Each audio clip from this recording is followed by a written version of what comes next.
Student, स्वागत है आपका आपके अपने YouTube channel SRGC HOD electrical पर। एक बार फिर से मैं Rohitaj Singh, head of department electrical engineering, नए लेक्चर के साथ, दैट इज लेक्चर नंबर 18। ठीक है।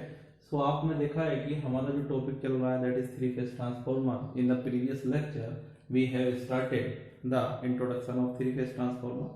सो थ्री फेज ट्रांसफॉर्मर में हमने पढ़ा था कि थ्री फेज ट्रांसफॉर्मर के क्या क्या हमारे एडवांटेज होते हैं, किस तरह से बनाते हैं हम। या तो तीन सिंगल फेज ट्रांसफॉर्मर लेते हैं, उनको कनेक्शन प्रोवाइड कराते हैं आइदर इन स्टार और डेल्टा, तो हमारे पास एक बन जाता है bank of single phase transformer, जिसको हम थ्री फेज यूनिट की तरह यूज कर सकते हैं। या दूसरा मैंने बताया था कि तीन लिंब की हेल्प से हम क्या कर सकते हैं, एक सिंगल यूनिट बना सकते हैं थ्री फेज ट्रांसफॉर्मर की। तो दोनों के कुछ अपने एडवांटेज होते हैं, कुछ डिसएडवांटेज होते हैं, वो हमने डिस्कस किए थे। हमने ये भी डिस्कस किया था कि जो हमारे थ्री फेज सप्लाई सिस्टम के पैरामीटर्स हैं उनमें क्या रिलेशन होते हैं, स्टार कनेक्शन में क्या होता है, डेल्टा कनेक्शन में क्या होता है। तो ये सब कुछ हमने डिस्कस किया था फर्स्ट लेक्चर में। तो जिन स्टूडेंट ने पहला लेक्चर नहीं देखा है, I request to those student कि पहले वो चैनल पर जाएं और first lecture that is introduction to three phase transformer को स्टडी करें। उसके बाद आज हम स्टार्ट करेंगे that is construction of three phase transformer. देखिएगा, मैंने जैसा कि मैंने आपको बताया कि थ्री फेज ट्रांसफॉर्मर या सिंगल फेज ट्रांसफॉर्मर, कोई सा भी ट्रांसफॉर्मर हो, दो तरह की हमारी कंस्ट्रक्शन होती है। एक होती है कोर टाइप कंस्ट्रक्शन और दूसरी होती है सेल टाइप। तो यहाँ पर सबसे पहले हम देखेंगे three phase core type transformer. तो जैसा कि आपने देखा कि सिंगल फेज ट्रांसफॉर्मर के केस में केवल हमारे पास एक सिंगल विंडो होती थी। ठीक है।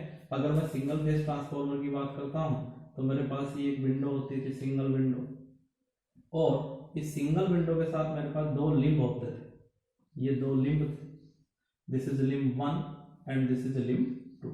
ये दो लिंब होते थे। एक पर हम प्राइमरी करते थे, वाइंडिंग प्रोवाइड कराते थे, दूसरे पर सेकेंडरी वाइंडिंग प्रोवाइड कराते थे, या कह सकते हैं एक पर एलवी वाइंडिंग और दूसरी पर एचवी वाइंडिंग प्रोवाइड कराते थे। ठीक है। मतलब कि एलवी और एचवी वाइंडिंग यहाँ पर क्या होती थी, हमारी सेपरेट होती है। लेकिन थ्री फेज ट्रांसफॉर्मर में ऐसा नहीं होता है। मैंने पहले लेक्चर में भी आपको बताया है, थ्री फेज ट्रांसफॉर्मर में जो हमारा लिंब होता है, एक लिंब पर ही हम एक फेज की प्राइमरी और सेकेंडरी दोनों वाइंडिंग को बाइंड करते हैं। ठीक है। और उस वाइंडिंग को हम बोलते हैं कंसेंट्रिक वाइंडिंग। ठीक है। तो डिस्कस करते हैं आज का topic that is three phase core type transformer. तो देखिएगा, यहाँ पर three phase core type transformer में हमारे पास जो लिंब होंगे वो तीन लिंब होंगे, और तीनों जो लिंब होंगे they will be displaced by 120 degree. तो एक 3D डायग्राम होता है, let's try to make it. ध्यान से देखिएगा।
इस तरह की आपकी कंस्ट्रक्शन होती है। आप देख सकते हो कि यहाँ पर हमारे पास 3 लिम्स हैं। देखिएगा, ये आपका लिम्ब 1 हुआ और ये आपके पास लिम्ब 2 हुआ।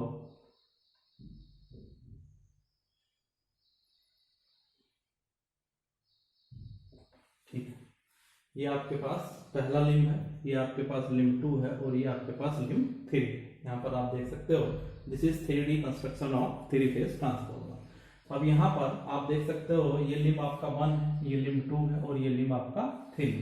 ठीक है, तीनों के तीनों जो लिम्ब हैं they are displaced by 120 degree. This angle is equal to 120 degree. ठीक है, this angle is also 120 degree and this angle is also 120 degree. ठीक है, तो आप यहाँ पर देख सकते हो कि जो आपके 3 लिम्ब्स हैं दे आर, जो 3 लिम्ब हैं आपके वो कैसे हैं आपके, they are oriented at an angle of 120 degree. एक लिम्ब ये है, एक ये है और एक ये है, तीनों कितने डिग्री पर हैं आपके, 120 डिग्री पर ओरिएंटेड हैं। सो पहली चीज तो ये है होती है कि जो हम मटेरियल यूज कर रहे हैं वो कौन सा मटेरियल यूज कर रहे हैं, जो कोर हम यूज कर रहे हैं वो कौन सी कोर यूज कर रहे हैं। तो हमेशा ध्यान रखिएगा laminated core is used, laminated core is used, core is used to reduce eddy current losses, eddy current losses। तो ये मैंने पहले भी आपको बताया था जब लॉसेस पढ़ाई थी कि हमेशा जो कोर बनाई जाती हैं वो किसकी बनाई जाती हैं, आपकी लेमिनेशंस की बनाई जाती हैं, लेमिनेटेड कोर बनाई जाती हैं जिससे कि एडी करंट लॉस हमारी रिड्यूस हो जाती है। दूसरी बात ये है कि यहाँ पर जो हम मटेरियल यूज करते हैं, कोर मटेरियल जो यूज करते हैं, तो core material used is CRGO। CRGO के नाम से इसको जाना जाता है, जिसको हम बोलते हैं कोल्ड रोल्ड ग्रेन ओरिएंटेड। ठीक है, तो ये जो कोर बनाई जाती है हमारी, ये CRGO मटेरियल की बनाई जाती है जिसकी परमिएबिलिटी हाई होती है, जिसको हम बोलते हैं cold rolled grain oriented material. ठीक है, CRGO की इसलिए बनाई जाती है कि अगर आपकी परमिएबिलिटी हाई होगी, ठीक है, तो परमिएबिलिटी हाई होने का मतलब ये है कि जो आपका कोर में फ्लक्स फ्लो होगा वो इजीली आपका फ्लो हो सकता है। ठीक है, रिलक्टेंस वहां पर कम होगा और आपकी जो कोर लॉसेस होंगे वो मिनिमाइज हो जाएंगे। तो दो चीज यहाँ पर ध्यान रखेंगे, एक तो लेमिनेटेड कोर हम यूज करते हैं एडी करंट लॉस को रिड्यूस करने के लिए, दूसरा हम कोर मटेरियल जो बनाते हैं वो CRGO का बनाते हैं। ठीक है, उसके बाद यहाँ पर हमारे पास 3 लिम्स होते हैं। आप देख रहे हैं कि यहाँ पर जो लिम्ब होंगे हमारे पास वो 3 लिम्स होंगे। तो 3 limbs of core are oriented at 120 degree from each other। ये 3 आपके पास लिम्ब हैं 1, 2 एंड 3, तीनों के तीनों कितने डिग्री पर ओरिएंटेड हैं आपके, 120 डिग्री पर ओरिएंटेड है। ठीक है, तो अब देखते हैं कि हम वाइंडिंग किस तरह से करते हैं। तो हमारे पास 2 वाइंडिंग है, एक प्राइमरी एक सेकेंडरी, यानी एक लो वोल्टेज वाइंडिंग और एक हाई वोल्टेज वाइंडिंग। और कितने फेज हैं हमारे पास, 3 फेज है, यानी फेज ए और फेज बी की। मैंने कहा था आपको कि जो वाइंडिंग यूज करते हैं हम वो किस तरह की वाइंडिंग यूज होती है, दैट इज कंसेंट्रिक वाइंडिंग। तो कंसेंट्रिक वाइंडिंग, अगर मैं फेज ए की वाइंडिंग यहाँ पर करना चाहता हूँ तो देखिएगा ये फेज ए की वाइंडिंग आपकी हुई, ये वाइंडिंग आपकी फेज ए की वाइंडिंग हुई, this is winding of phase A like that. ठीक है, ये वाइंडिंग सपोज आपकी हुई फेज ए की वाइंडिंग, इसको मैं डिनोट कर रहा हूं कैपिटल ए से। कैपिटल ए का मतलब क्या है, this is the high voltage winding of phase A. Similarly दूसरी वाइंडिंग भी इसके बाद करेंगे, एक ही लिंब पर 2 वाइंडिंग करते हैं, प्राइमरी और सेकेंडरी, या high voltage winding and low voltage winding, they are provided on the same core। This is small a. Small a means this is the LV winding, this is LV winding of phase A। तो यहाँ पर दोनों winding हम करते हैं, phase A की भी और फेज बी की भी। एक को हम बोलते हैं हाई वोल्टेज वाइंडिंग, दूसरी को बोलते हैं लो वोल्टेज वाइंडिंग। सिमिलरली यहां पर हम बाइंडिंग करते हैं, this is binding of phase B, this is binding of phase B,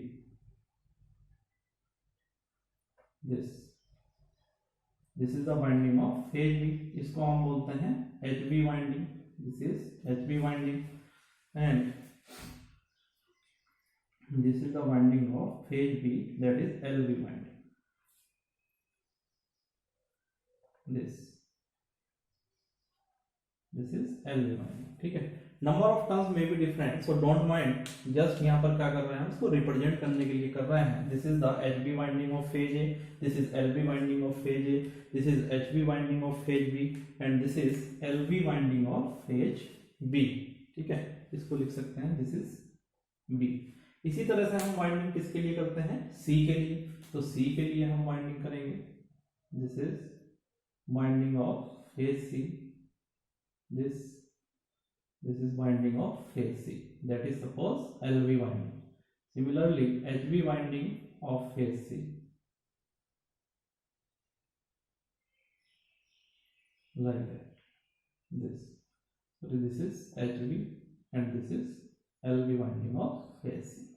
तो आप देख रहे हैं कि दोनों की दोनों बाइंडिंग हम क्या करते हैं, फेज ए की बाइंडिंग भी हमने एक ही लिंक पर की है, LB और HB binding, similarly phase B की एक लिंक पर की है और फेज सी की एक लिंक पर की है। ठीक है, तो अगर मैं कहूं आपसे कि सिस्टम अगर आपका बैलेंस है, तो for a 3 phase balance system, देखिएगा for a 3 phase balanced system क्या होगा, जो हमारी फेज ए की करंट होगी और प्लस फेज बी की करंट प्लस फेज सी की करंट, तो तीनों का फेजर सम क्या होगा आपका 0। पहले लेक्चर में मैंने आपको बताया था कि अगर आपका सिस्टम कैसा है, बैलेंस सिस्टम है, then the phasor sum of 3 phase current will always be equal to 0। देखिएगा जो नंबर ऑफ टर्न्स रखते हैं हम, number of turns in phase A, phase B and phase C, तीनों में जो नंबर ऑफ टर्न्स होते हैं हमारे इक्वल होते हैं। तो अगर मैं इसको मल्टीप्लाई कर दूं n into I A plus इसको भी n into I B plus n into I C, तो ये भी क्या होना चाहिए आपका 0। Where n is equal to number of turns of phase A B and C. ठीक है, तो आपको पता है कि number of turns into current क्या बन गया आपका MMF, मतलब F A plus FB plus FC क्या होगा आपका 0। ठीक है, तो यहाँ पर जो आपका MMF है तीनों फेज का, that is phase A, phase B और फेज सी, उसका फेजर सम क्या हो जाएगा 0 हो जाएगा। अब देखिएगा जो रिलक्टेंस होगा आपका, जो आपका रिलक्टेंस होगा 3 लिम्स का, मतलब इस लिम्ब के लिए टोटल रिलक्टेंस, इस लिम्ब के लिए टोटल रिलक्टेंस, सिमिलरली इस लिम्ब के लिए टोटल रिलक्टेंस। तो जो भी कंस्ट्रक्शन कैसी है, ये आपकी आइडेंटिकल है, कंस्ट्रक्शन कैसी है आपकी आइडेंटिकल है। तो मैं अगर कहूं कि फेज ए के लिए जो रिलक्टेंस होगा वो ये होगा, ऐसे ही फेज बी के लिए जो रिलक्टेंस होगा वो ये होगा और ये होगा, ऐसे ही फेज सी के लिए जो रिलक्टेंस होगा वो ये होगा और ये होगा। मतलब फेज ए, फेज बी और फेज सी के लिए जो रिलक्टेंस ऑफर होगा वो रिलक्टेंस भी क्या होगा आपका सेम होगा, क्योंकि जो डायमेंशन आपको फेज ए के लिए मिलेगी वही डायमेंशन आपको फेज बी के लिए मिलेगी, वही डायमेंशन आपको फेज सी के लिए मिलेगी, और जो मैग्नेटिक मटेरियल आप यूज कर रहे हो वो मैग्नेटिक मटेरियल भी आप क्या है सेम है। तो मैं कह सकता हूं कि जो आपका रिलक्टेंस होगा, reluctance of phase A is equal to reluctance of phase B is equal to reluctance of phase C, इसको कितना मान लिया हमने सपोज S। ठीक है, तो अगर इसको मैं डिवाइड कर दूं रिलक्टेंस से FA upon S plus FB upon S plus FC upon S, तो ये क्या होना चाहिए आपका 0 होना चाहिए। और MMF डिवाइडेड बाय रिलक्टेंस क्या देता है आपको, flux of particular phase, that is phi A plus phi B plus phi C is equal to 0। मतलब फेज ए का जो फ्लक्स होगा और फेज ए का फ्लक्स प्लस फेज बी का फ्लक्स प्लस फेज सी का फ्लक्स, इन तीनों का जो फेजर सम होगा वो हमेशा क्या होगा आपका 0 होगा, अगर आपका जो कंस्ट्रक्शन है वो आइडेंटिकल है। ठीक है, तो देखते हैं, मान लिया ए का जो फ्लक्स है आपका वो इस तरह से ओरिजिनेट हो रहा है, this is the direction of phi A। ठीक है, जो B का फ्लक्स है that is originating in this direction like that, this is the flux of phase B, this is phi B. Similarly जो C का आपका फ्लक्स होगा वो इस तरह से आएगा, this is phase C. अब ये तीनों फेज फ्लक्स कहाँ पर मिलेंगे, किसी एक पॉइंट पर यहाँ मिलेंगे, ठीक है। और यहाँ पर मिलने के बाद इनका जो आपका फेजर सम होगा, दिस इज द फेजर, इनका जो फेजर सम होगा वो क्या होगा, 0 होगा। इसका मतलब ये है कि अगर हमारे पास 3 कोर कंस्ट्रक्शन होती है, मतलब 3 लिम्ड कंस्ट्रक्शन अगर हमारे पास होती है और आइडेंटिकल कंस्ट्रक्शन है, इसका मतलब फ्लक्स को, जो रिजल्टेंट फ्लक्स है उसको रिटर्न होने के लिए किसी पाथ की जरूरत नहीं होती है। आप देख सकते हैं फाई ए इधर से आया, फाई बी इधर से आया और फाई सी, तीनों पैसिव क्वांटिटी है, आपकी इनकमिंग क्वांटिटी है। और आपको पता है according to nodal analysis phi A plus phi B plus phi C कितना होना चाहिए, 0। तो जब रिटर्निंग के लिए कोई पाथ बची, फ्लक्स बच ही नहीं रहा, तो हमें रिटर्निंग पाथ की जरूरत नहीं होती, ठीक है। अगर यही सिस्टम आपका आइडेंटिकल ना हो, सिस्टम कैसा हो, अनबैलेंस हो, तो अनबैलेंस सिस्टम के केस में क्या होगा, phasor sum of phi A, phi B और फाई सी हमेशा आपका कुछ ना कुछ क्वांटिटी होगा, ठीक है। और अगर कुछ ना कुछ क्वांटिटी होगा तो उसको रिटर्न कराने के लिए आपको एक पाथ की जरूरत पड़ेगी, फिर आपसे एक लिंब आपको और क्रिएट करना पड़ेगा to return the resultant flux, ठीक है। तो अनबैलेंस सिस्टम के लिए उसकी जरूरत होती है, लेकिन अगर बैलेंस सिस्टम है तो रिटर्निंग पाथ की कोई जरूरत आपको नहीं होती है, ठीक है। इसका मतलब no returning path is required, so we can write it no returning path, no return path is required for the resultant flux, ठीक है।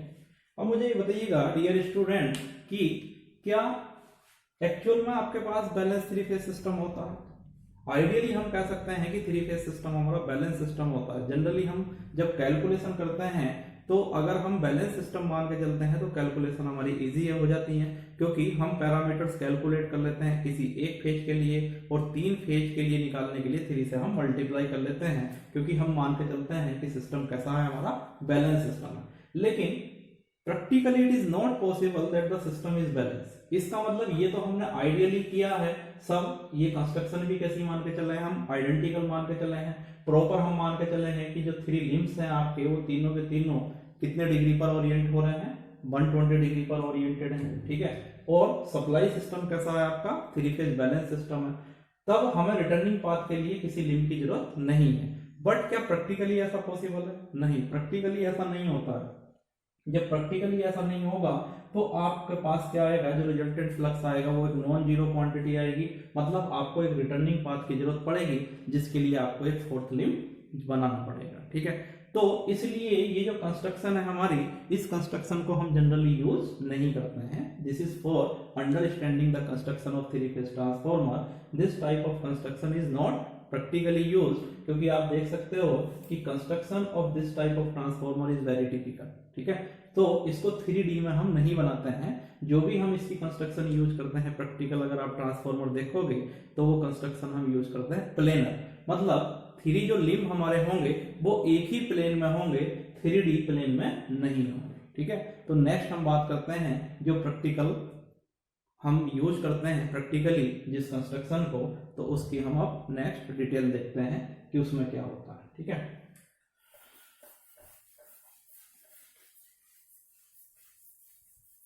तो एग्जाम में भी आपको ये 3D डायग्राम बनाने की जरूरत नहीं है, एग्जाम में आप एक प्लेनर डायग्राम बना सकते हो, ठीक है।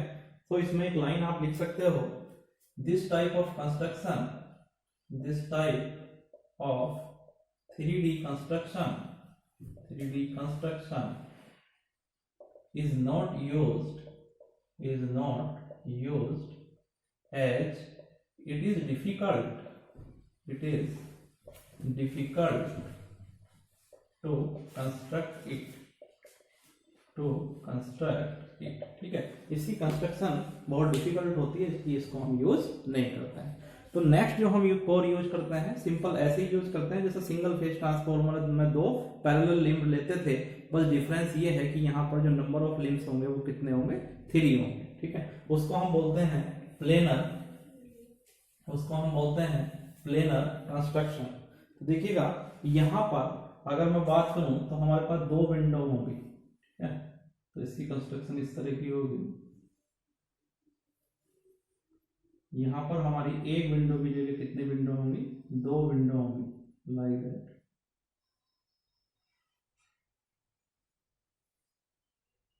ये एक विंडो ये होगी और एक विंडो हमारे पास ये, इस तरह से दो विंडो हमारे पास होंगी, ठीक है। यानी यहां पर हमारे पास 3 लिम्ब होंगे, this is limb 1, this is limb 2 and this is limb 3। इन दो लिम्ब को हम क्या बोलते हैं, आउटर लिम्ब बोलते हैं और इसको हम सेंट्रल लिम्ब बोलते हैं। तो इस पर हम वाइंडिंग करते हैं। सबसे पहले हम वाइंडिंग करेंगे फेज ए की। सो this is the winding of phase A, this is the winding of phase A, ठीक। इसको हम बोलते हैं HV winding, this is HV winding of phase ए, इसीलिए कैपिटल लेटर से लिखते हैं। उसके बाद हम बनाएंगे इसकी LV winding, like that, this is LV winding of phase A, so this is LV winding of phase ए। तो आप देख रहे हो फेज ए की दोनों वाइंडिंग एक ही लिम्ब पर आपकी कंस्ट्रक्ट की गई है, ठीक है, प्रोवाइड की गई है। इसी तरह से हम वाइंडिंग बनाएंगे फिर winding of phase B, like that, this is HV winding of phase B, this is phase B, this is HV winding, and this is the LV winding of phase B, this is LV winding of phase B, this is LV, ठीक है। Similarly तीसरी winding हम बनाएंगे phase C के लिए। सो this is HV winding of phase C, this is HV winding for phase C, like that, okay, this is LV winding, this is HV winding, this is capital C and this is small c। तो आप देख रहे हो कि यहाँ पर तीन winding, ये जो हमारी कंस्ट्रक्शन होती है this is called as planar construction, planar construction. Planar construction का क्या मतलब होता है कि जो 3 लिम्ब्स हमारे पास होते हैं इसको क्या बोलते हैं हम, this is called as outer limb, outer limb, और इस लिम्ब को हम बोलते हैं this is called as central limb, central limb. तो कितने लिम्ब हम यूज कर रहे हैं इसमें, दो आउटर लिम्ब होते हैं और एक सेंट्रल लिम्ब होता है, इसलिए इसको हम बोलते हैं 3 लिम्ब कंस्ट्रक्शन, 3 लिम्ब कंस्ट्रक्शन, ठीक है। तो इसमें आप 1, 2 और 3 लिम्ब है और यहाँ पर तीनों लिम्ब पर एक एक फेज की हमने वाइंडिंग की है, that is HV winding, HV winding, LV winding, ठीक है। अब मुझे ये बताइएगा कि यहाँ पर आप देख सकते हो कि जो हमारा पाथ होगा फ्लक्स का वो किस तरह से होगा। तो जो फ्लक्स का पाथ होगा हमारा कुछ इस तरह का होगा, this is the path for flux, ठीक है, ये हमारा फ्लक्स का पाथ होगा, ठीक है। और मुझे बताइएगा अगर मैं इसके रिलक्टेंस की बात करता हूं तो इसके सेक्शन देख लेते हैं कितने सेक्शन बन रहे हैं। तो एक सेक्शन तो आपका यहां से और यहां तक बन रहा है, ठीक है। इसका रिलक्टेंस मैं मान लेता हूं सपोज कितना है आपके पास S1, ठीक है। एक सेक्शन आपका यहां से और यहां तक बन रहा है, इसका रिलक्टेंस मैं मान लेता हूं कितना, सपोज S2। एक सेक्शन आपका यहां से और यहां तक बन रहा है, इसका रिलक्टेंस मैं मान लेता हूं कितना, सपोज S3। एक सेक्शन आपका यहां से और यहां तक बन रहा है, इसका रिलक्टेंस मान लेता हूं मैं S4। एक सेक्शन आपका यहां से और यहां तक बन रहा है, इसका मैं रिलक्टेंस मान लेता हूं S5। एक सेक्शन आपका यहां से और यहां तक बन रहा है, इसका रिलक्टेंस मान लेता हूं S6। और एक सेक्शन ये और ये बन रहा है, इसका रिलक्टेंस मान लेता हूं S7, ठीक है। मतलब हमारे पास जो मैग्नेटिक सर्किट है उसमें कितने सेक्शन है टोटल, आपके पास जो सेक्शन है उसके पास 7 सेक्शन है, S1, S2, S3, S4, S5, S6 और S7, ठीक है। और ये तीनों के ये साथ के साथ जो सेक्शन है आपके दीज आर आइडेंटिकल, ठीक है। तो जब ये सेक्शन आपके आइडेंटिकल हैं और मटेरियल जो आप यूज कर रहे हो वो भी सेम है, इसका मतलब इन सेक्शन के जो रिलक्टेंस होंगे वो भी क्या होंगे, आपके सेम होंगे। तो यहां पर हम लिख सकते हैं S1 is equal to reluctances reluctances S1 is equal to S2 is equal to S3 is equal to S7 is equal to कितना कंसीडर कर लिया हमने S, ठीक है। ये तो अब हमें देखना ये है कि फेज ए के लिए टोटल कितना रिलक्टेंस मिल रहा है, फेज बी के लिए कितना रिलक्टेंस मिल रहा है और फेज सी के लिए कितना मिल रहा है। मतलब आउटर लिंब के लिए टोटल कितना रिलक्टेंस हमें फेस करना पड़ रहा है और सेंट्रल लिंब के लिए हमें कितना रिलक्टेंस फेस करना पड़ रहा है। सो इसका हम एक इक्विवेलेंट सर्किट बना सकते हैं for phase A.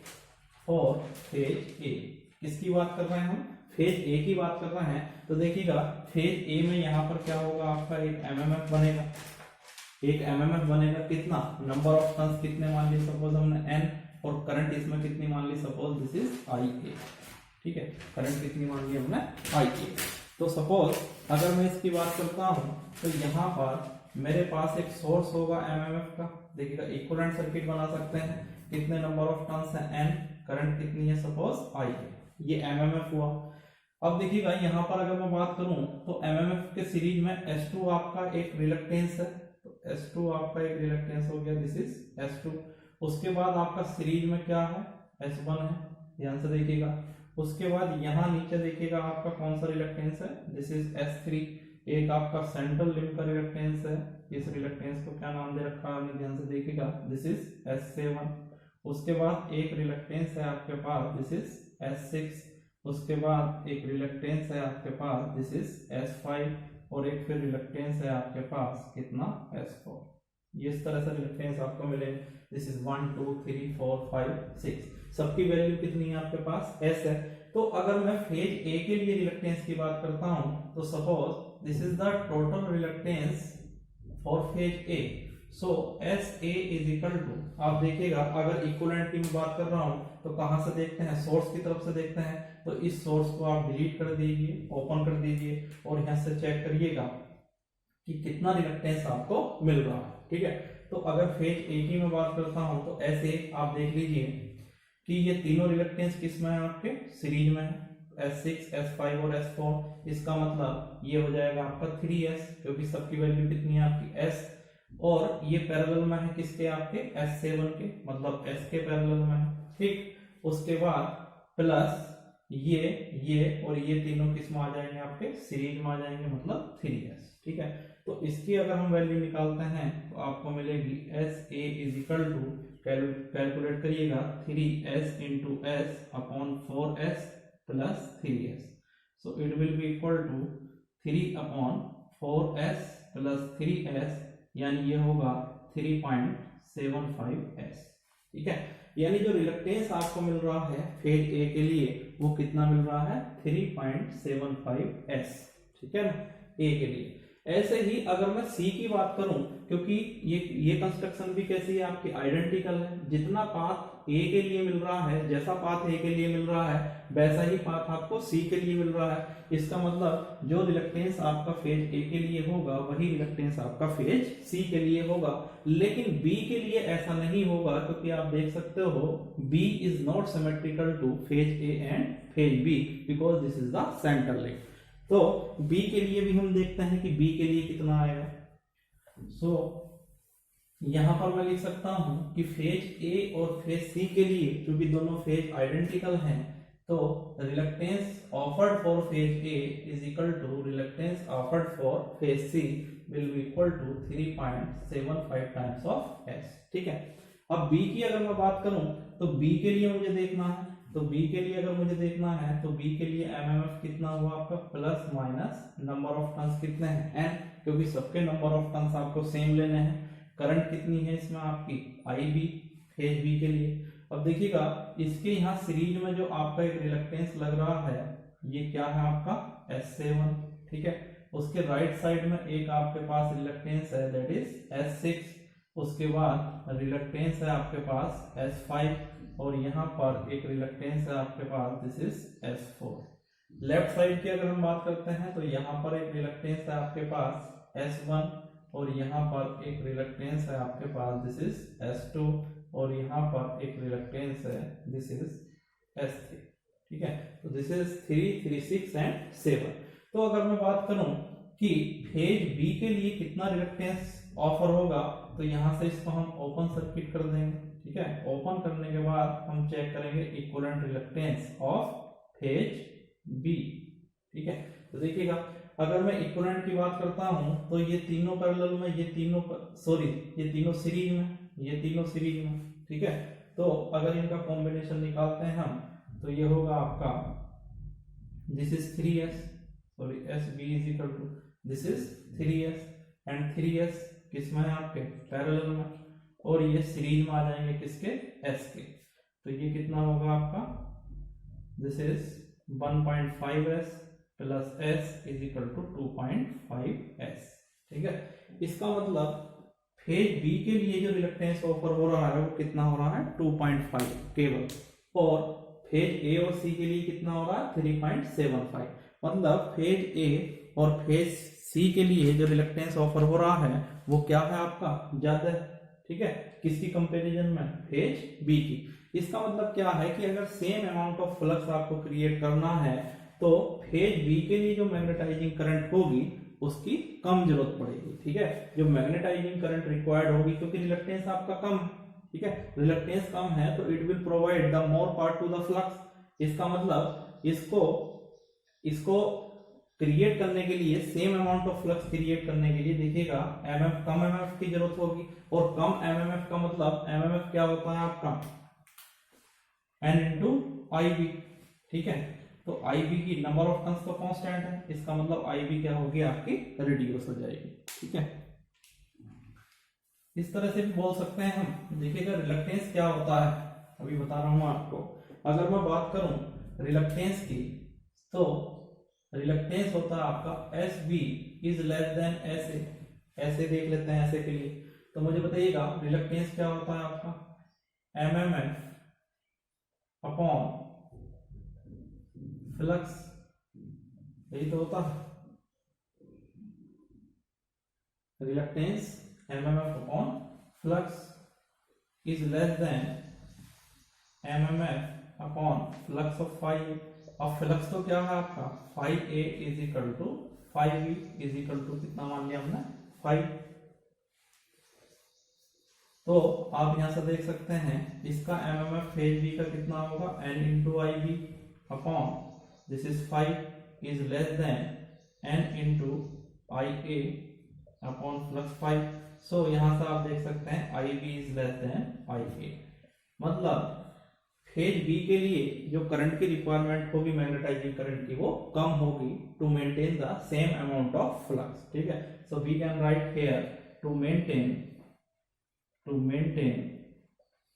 Same amount of flux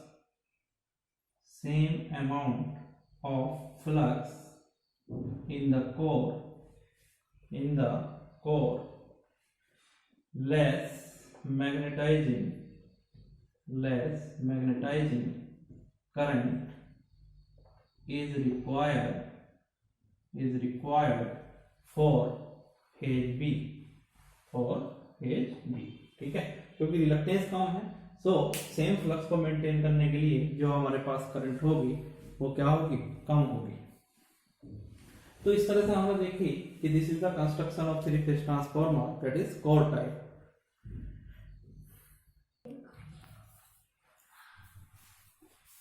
तो नेक्स्ट कंस्ट्रक्शन है हमारी that is number 2 shell type construction of three phase transformer, ठीक है। इसको हम बोलते हैं फोर लिंक्ड कंस्ट्रक्शन ऑल्सो, क्योंकि आप देख सकते हो कि यहाँ पर जो डायग्राम मैंने बनाया है यहाँ पर 6 विंडो हम यूज करते हैं 1 2 3 4 5 एंड 6। और यहाँ पर देख सकते हैं कि जो हमारे पास टोटल नंबर ऑफ लिम्स हैं वो 4 हैं। This is the outer link, this is inner link, this is also inner link and this is the outer link. इसीलिए इसको हम बोलते हैं फोर लिंक्ड कंस्ट्रक्शन, ठीक है। तो यहाँ पर हमने बाइंडिंग की है फेज ए के लिए that is HB binding and LB binding. Similarly for phase B that is HB and LB winding, and for C that is HB and LB winding, ठीक है। सो इस केस में आप देख सकते हो कि अगर मैं कहूं कि डायरेक्शन ऑफ फ्लक्स क्या होगी, फेज ए के जो फ्लक्स है उसकी डायरेक्शन ऑफ फ्लक्स क्या होगी, वो कैसे अपना पाथ कंप्लीट करेगा। तो देखिएगा सपोज ये डायरेक्शन है आपकी फेज ए के फ्लक्स की, तो वो इस तरह से अपने पाथ को फॉलो करेगा like that. This is the path of flux of phase A, ठीक है। ये आपका फ्लक्स हुआ phi A, this is the flux phi A. ठीक है, अभी देखते हैं इसको। तो ये इस तरह से अपना पाथ फॉलो कर रहा है, लेकिन पाथ तो इसको इधर भी मिल रहा है। ठीक है, सो जब पाथ इसको इधर मिल रहा है, इसका मतलब ये अपना पाथ कुछ फ्लक्स क्या होगा आपका इधर से भी पास होगा, लाइक दैट। ठीक है, नाउ देखिएगा, जो आपको पाथ मिल रहा है वो इक्वल पाथ मिल रहा है। जैसा लेफ्ट साइड में आपको पाथ मिल रहा है, उतना ही पाथ आपको राइट साइड में मिल रहा है। मतलब reluctance of this path will be equal to reluctance of this path. इसका मतलब half of flux phi a will pass through this path and half of this flux will pass through this path। ठीक है, this is phi a upon 2 and this is phi a upon 2। तो यहाँ पर जो आ जाएगा ये flux आ जाएगा आपका phi a upon 2, this is phi a upon 2। Similarly यहाँ पर ये फ्लक्स आएगा phi a upon 2। Now suppose देखते हैं कि B का जो फ्लक्स होगा उसकी भी डायरेक्शन सेम रखते हैं। This is the direction of flux of B, this is phi B. तो वो भी दो पाथ फॉलो करेगा, एक तो ये पाथ फॉलो करेगा, ठीक है, ये पाथ फॉलो करेगा, this is the path of flux B, और दूसरा पाथ ये फॉलो करेगा। ठीक है, ये पाथ फॉलो करेगा। तो similar to that of flux of phase A, ये होगा आपका, this is phi B upon 2, this total flux is phi B and this will be phi b upon 2। Similarly, this will be phi b upon 2 and this will be phi b upon 2। ठीक है,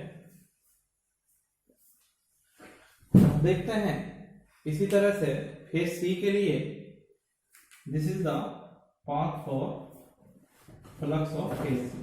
ठीक है, ये अपना path इस तरह से complete करेगा, लाइक दैट,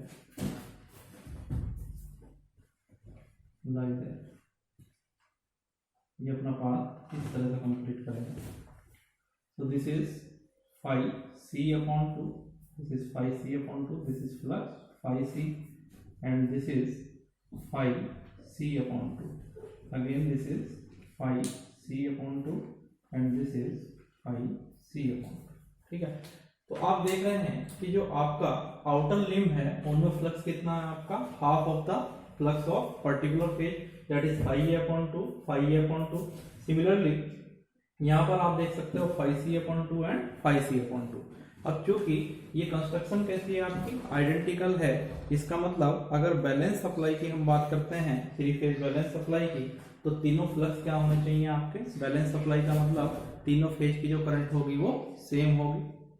ठीक है, और तीनों फेज की अगर करंट सेम होगी तो मुझे बताइएगा फ्लक्स क्या होगा, तीनों का सेम होगा। तो for three phase balanced supply, three phase balanced supply, देखिएगा अगर मैं बैलेंस सप्लाई की बात करता हूं तो फेज ए की जो करंट होगी वो फेज बी के बराबर होगी, that is equal to phase C. मतलब amplitude of the three phase current will be same.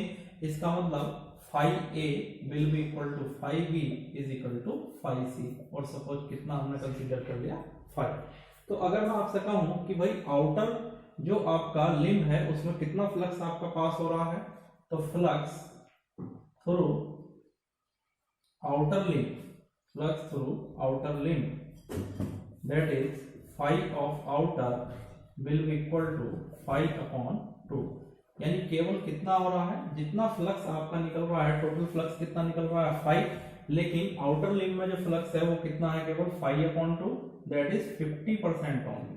ठीक है, इसका मतलब क्या है कि जो हमारा आउटर लिम्ब है उसमें जो फ्लक्स पास हो रहा है वो कितना पास हो रहा है, 50%, जबकि टोटल फ्लक्स कितना आ रहा है हमारे पास, टोटल फ्लक्स है 5। इसका मतलब ये है कि जो हमारे आउटर लिम्ब का मटेरियल है इसको हम कंप्लीटली यूटिलाइज नहीं कर रहे हैं, केवल कितना यूटिलाइज कर रहे हैं इसको, 50%। इसका मतलब ये है कि to maintain the constant flux density, अगर हमारे पास फ्लक्स डेंसिटी कितनी हो, B हो, let B is the phi upon area, flux density, इसी को हम बोलते हैं फ्लक्स डेंसिटी। ठीक है, तो फ्लक्स डेंसिटी किस पर डिपेंड कर रही है, आपके एरिया पर।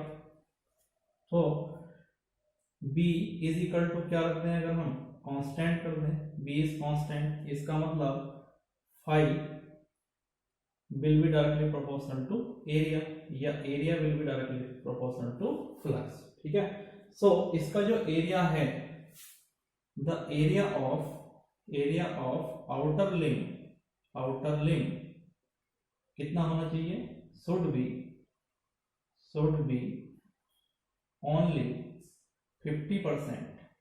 कितना होना चाहिए, 50% होना चाहिए। यानी उस लिंब जो जिस लिंब पर हमने वाइंडिंग कर रखी है उस लिंब के एरिया से जो आउटर लिंब का एरिया है वो कितना होना चाहिए, आपके पास 50% होना चाहिए। तभी आप इसका प्रॉपर यूज कर सकते हो, तभी इसको 100% यूज कर सकते हो। अदरवाइज क्या होगा, एरिया तो आप इसका और इसका दोनों का बराबर ले रहे हैं। ये कितना फ्लक्स कैरी कर रहा है 5, ये कितना कर रहा है 5/2, ठीक है। जबकि ये कितना कैरी कर सकता है, आपका 5 कैरी कर सकता है। इसका मतलब आप इसका कितना यूज कर रहे हो, केवल 50%, ठीक है। तो अल्टीमेटली ये क्या कर रहा है, आपके सिस्टम की कॉस्ट बढ़ा रहा है, आपकी मशीन की कॉस्ट बढ़ा रहा है। तो कॉस्ट को मिनिमाइज करने के लिए आपको क्या करना पड़ेगा, जो आपका आउटर लिंब है उसका एरिया आपको इस लिंब की कंपैरिजन में जिसका आप बाइंडिंग करते हो कितना रखना पड़ेगा, 50%, ठीक है। उसके बाद हम देखते हैं, ये तो हमारे फ्लक्स की बात हुई किसकी, आउटर लिंब की। अब जो हमारे फ्लक्स है इसमें इनर लिंब में, वो देखते हैं कि वो कितना अमाउंट कैरी कर रहा है, ठीक है।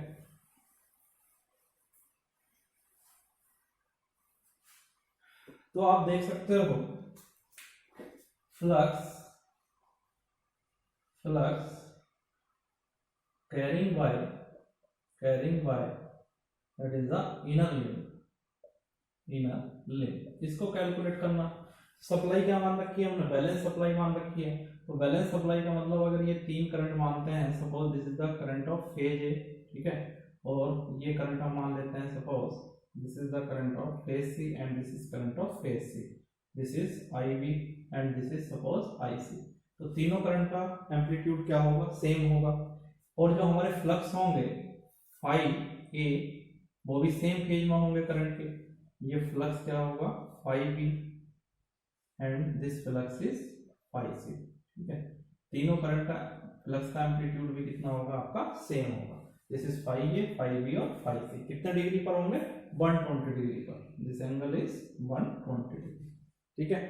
तो हमें देखिएगा इनर लिंब में अगर हम फ्लक्स की बात कर रहे हैं तो कितना आ रहा है 5/2 माइनस 5b/2। अब देखिएगा यहाँ सिंपल ये नहीं कर सकते हो आप कि 5a is equal to 5b is equal to 5c is equal to 5/2 minus 5/2 is equal to 0। No, यहाँ पर जो हमें लेना है, आप देख रहे हो कि इसमें जो इनर लिंब में आपका फ्लक्स है उनका क्या लेना पड़ेगा हमें, phasor difference, because this flux is the phasor quantity.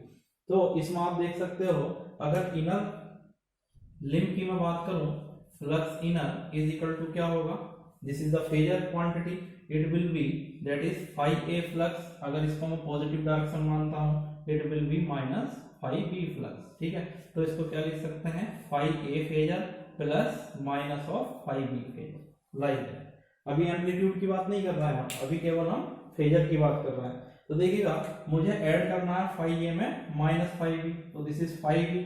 इसका अपोजिट हम ड्रा करेंगे like that, this is minus 5b, ठीक है। ये हो गया माइनस 5b, और 5a और 5b का हमें क्या निकालना है, रिजल्टेंट निकालना है, like that. This is 5 inner, this is 5 inner. So this angle will be equal to 60 degree, ठीक है। तो मेथड ऑफ पैरेललोग्राम आप लगा सकते हैं। चलिएगा इसको कैलकुलेट करते हैं by using the method of parallelogram. यहां इसको देख लेते हैं। तो 5 इनर का हमें मैग्नीट्यूड निकालना है। अब निकालना है मैग्नीट्यूड, कितना होता है अंडर रूट, देखिएगा this is 5a, sorry this will be, we are taking at 5a/2 because the flux is 5a/2, it will be 5b/2, this is 5c/2, so it will be minus 5b/2। so we can write 5/2 का square means इसके magnitude का square plus 5b कितना हो जाएगा 5 हो जाएगा, 5/2 का square plus 2 5a/2 into 5b/2 मतलब 5² into cos 60 because angle between them is 60। so ये आ जाएगा आपका after calculation, it will B √3 5/2 जो होगा आपका 0.8 0.866 ठीक है। तो यहां पर ध्यान से देखिएगा, अगर हम किसकी बात कर रहे थे, अगर हम बात कर रहे थे आउटर लिंब की, तो नेट फ्लक्स कितना कैरी कर रहा था आपका, जिस पर अब बाइंडिंग है, टोटल फ्लक्स 5 कैरी कर रहा है। आउटर लिंब में फ्लक्स कितना है आपका, आउटर लिंब में आपका फ्लक्स है जस्ट हाफ, दैट इज 50%। और अगर मैं इनर लिंब की बात करता हूं तो कितना आ रहा है ये आपका ओनली 0.8665, मतलब ये हो सकता है 86.6% ऑफ टोटल फ्लक्स। तो यहां पर ध्यान देने वाली ये बात है कि इनर जो लिंब है उसको आप फुली अगर यूटिलाइज करते हैं तो उसका एरिया कितना होना चाहिए, 86.6%। So for proper use or to maintain constant flux density या same flux density area of inner limb should be 86.6%, ठीक है। क्योंकि देखिएगा इसको कितना कैरी करना है, 86.6% ऑफ टोटल फ्लक्स 5, और एरिया हम इसके बराबर ही ले रहे हैं। इसका मतलब क्या होगा, 13.4% एरिया हमारा वेस्ट है, क्योंकि वो कोई फ्लक्स कैरी ही नहीं कर रहा है। इसलिए कॉस्ट को रिड्यूस करने के लिए, ऑप्टिमाइज करने के लिए कॉस्ट को, हमें क्या करना पड़ेगा, आउटर लिंब का एरिया कितना लेना चाहिए, 50%, और इनर लिंब का एरिया कितना लेना चाहिए, 86.6%, ठीक है। तो dear students, this is the construction of three phase transformer in which we discuss everything about three phase core type transformer, about three phase shell type transformer. हमने बताया 3-फेज कोर ट्रांसफार्मर में 3 लिंब हम यूज करते हैं, इसलिए उसको हम 3-फेज ट्रांसफार्मर भी बोलते हैं। सेल टाइप कंस्ट्रक्शन में हम 4 लिंब यूज करते हैं, इसीलिए इसको हम 4 लिंब 3-फेज ट्रांसफार्मर भी बोलते हैं, ठीक है। हमने जो 3 आइडेंटिकल कोर ली थी, 3D डायग्राम भी बनाया था, जिसको हम जनरली यूज नहीं करते हैं। आपने देखा होगा उसकी ड्रॉबैक क्या थी, क्योंकि अनबैलेंस्ड सप्लाई के केस में क्या होगा, हमें एक 4th लिंब की जरूरत पड़ेगी, जो कि आपका इकोनॉमिकल नहीं होता है। तो आज के इस लेक्चर में इतना ही। Next lecture is very very important, ठीक है। नेक्स्ट लेक्चर में हम डिस्कस करेंगे कि 3-फेज ट्रांसफार्मर में कौन कौन से कनेक्शन हम यूज करते हैं। तो the connection is very very important part of a 3-फेज transformer that we will start from next lecture. So dear student, thank you for watching the video and I request you to subscribe the channel, share and like the video. Thank you.